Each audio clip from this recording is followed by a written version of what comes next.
বাঙালির চিরায়ত ঐতিহ্য ও সংস্কৃতির গৌরবময় উৎসব পহেলা বৈশাখ। বর্ষবরণ উদযাপনে লাল, সাদা ও নীল সহ বাহারি রং ও ডিজাইনের পোশাকের পসরা সাজিয়েছেন বিক্রেতারা। পছন্দের পোশাক কিনতে মার্কেটগুলোতে ভিড় জমাচ্ছেন ক্রেতারা।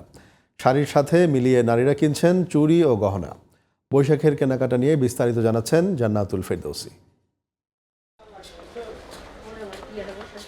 সবার প্রাণে নব আনন্দের বার্তা নিয়ে দুয়ারে কড়া নাড়ছে বাংলা নববর্ষ।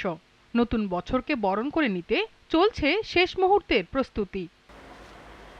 ক্রেতা চাহিদার কথা মাথায় রেখে বৈশাখ ঘিরে দেশীয় ফ্যাশন হাউসগুলো সেজেছে বাহারি পণ্যের পসরায়।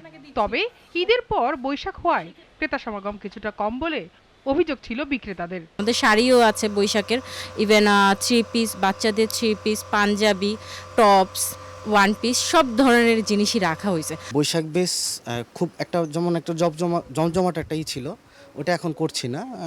মোটামুটি করা হয়েছে যতটুকু সাধ্যের মধ্যে করা যায়। আমরা সবসময় চাবো যে লাল সাদা যেন এটা শেষ হয়ে যায়, তো এই জন্য আমরা প্রাইসটা খুব কমই দিই, রিজনেবলি দেই, যাতে এটা শেষ হয়ে যায়, যাতে স্টক না থাকে।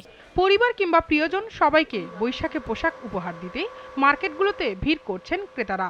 হ্যাঁ, পাঞ্জাবি দেখা হয়েছে, প্রাইস ভালো, মোটামুটি ঈদের থেকে কম। উপলক্ষ জাস্ট বৈশাখ উপলক্ষ করেই যে যদি কিছু পাওয়া যায় আর কি, পছন্দ হয় তাহলে নিবই।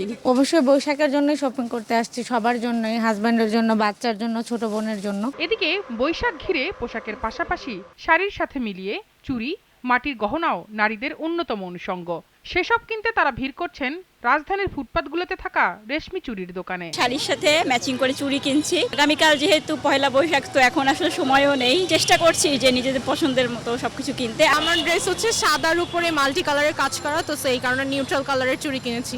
বৈশাখ উদযাপনে নারীদের চাহিদা অনুযায়ী চুড়ি দিতে ব্যস্ত দোকানিরাও। রেশমি আছে, কাজ করা আছে, জয়পুরি আছে, ভেলভেট আছে, তাদের কত কালারের হিসাব নাই। বৈশাখের শেষ দিনের প্রস্তুতিতে কেনাকাটা আরো জমজমাট হবে বলে আশা বিক্রেতাদের।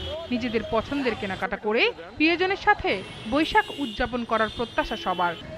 জান্নাতুল ফেরদৌসী, জিটিভি নিউজ, ঢাকা।